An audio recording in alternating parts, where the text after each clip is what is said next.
আমি বান্দির পুত আপনার নামে যত উল্টাপাল্টা কথা আছে ও কইছে। ও কয় আপনারা কি ঠিকমতো বিচার আচার করতে পারেন না, আপনাকে অশিক্ষিত গন্ড মূর্খ, খাজনার টাকাও ঠিকমতো ধরতে পারেন না। ওরে এখন কি করা উচিত দুলা ভাই? ও কি বলছে জানেন? আপনার লুঙ্গি খুললে গামছা পরাই দিব বলে।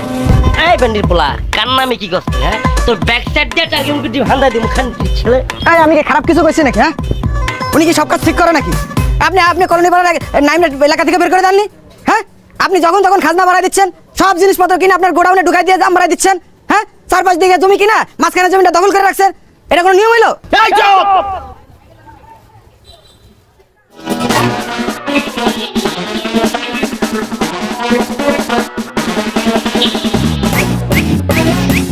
ভাই, আমার কাকা কই? ভাই, কাকা ও কাকা আমার কাকা পড়ে গেছে, আল্লাহ আমার কাকা রয়ে গেছে, কাকি কিনু কাকি বন্ধু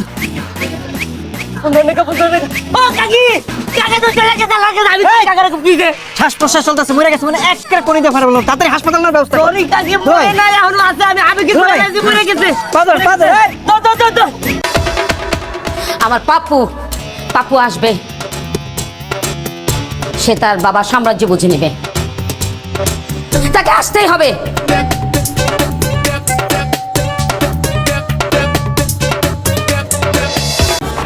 আম্মা,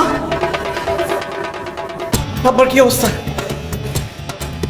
আমি তো টেনশনে শেষ, আমার ব্লাড প্রেশার হাই হয়ে গেছে। দেখছো তোমরা, বলছিলাম না গামছা সিনেমের রক্ত সময় মতো ঠিকই টকবক করে উঠছে, প্রেশার হাই হয়ে গেছে কিন্তু। আম্মা, আমি আব্বার সাথে দেখা করতে চাই। ধৈর্য ভাগিনা ধৈর্য, দুলাভাই এখন কমায় আছে।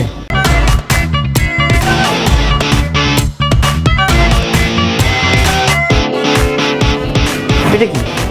আজকে থেকে তোর নাম পাপ্পু না, কি বলো? তাহলে আমার নাম কি? গাপ্পু। কি? গামছা পাপ্পু।